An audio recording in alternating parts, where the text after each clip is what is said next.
Hi, this is Uday Turaga from ADI Analytics. Last week, SLB agreed to buy the upstream software portfolio of S&P Global. This includes tools like Kingdom and Petra, which are used widely in geoscience and petroleum engineering workflows, in particular for US onshore unconventionals, but they also have applications across a broad range of upstream oil and gas assets. We at ADI have done a lot of work around digital and software over the past decade.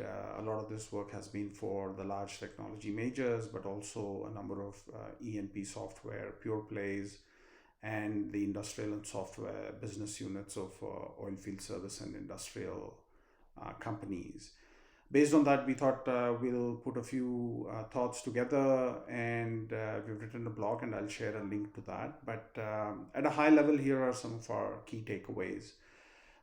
First, SLB's deal kind of reinforces the focus OFSC companies are putting on trying to build more software like revenue. This is recurring capital light earnings, and upstream software is one of the cleaner ways to do that. SLP in particular has been a leader in this space, and they have really beefed up their digital business over the last few years.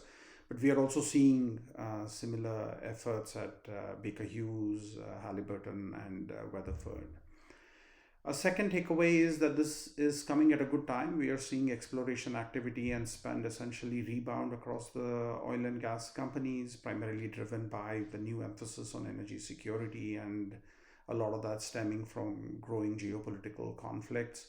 And that is pushing the desire to diversify and identify new oil and gas reserves and production around the world.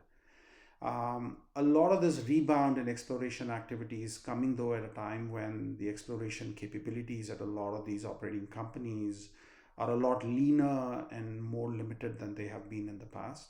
So this makes software and the associated capabilities that come around interpretation and planning very important and far more valuable than they have been in the past.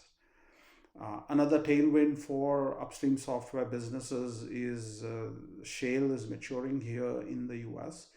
And as these shale basins mature, there's likely going to be new interest in investing in exploration, especially in onshore unconventional businesses.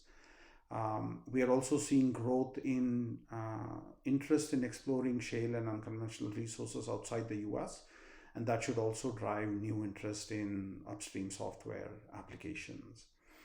Having said all that, digital and software adoption in oil and gas continues to be hard and challenging. A lot of oil and gas software and digital offerings, we have seen them get stuck over the past decade because of multiple reasons, but at a high level, because of the lack of a fit with specific upstream workflows, or because the data tends to be messy, or because of the need for significant change management that needs to occur before adoption of digital and software tools get more embedded across oil and gas operators. So if you are a digital software, or for that matter an AI company that is interested in serving oil and gas markets, whether you're a startup or a large technology or industrial player, we at ADI can help.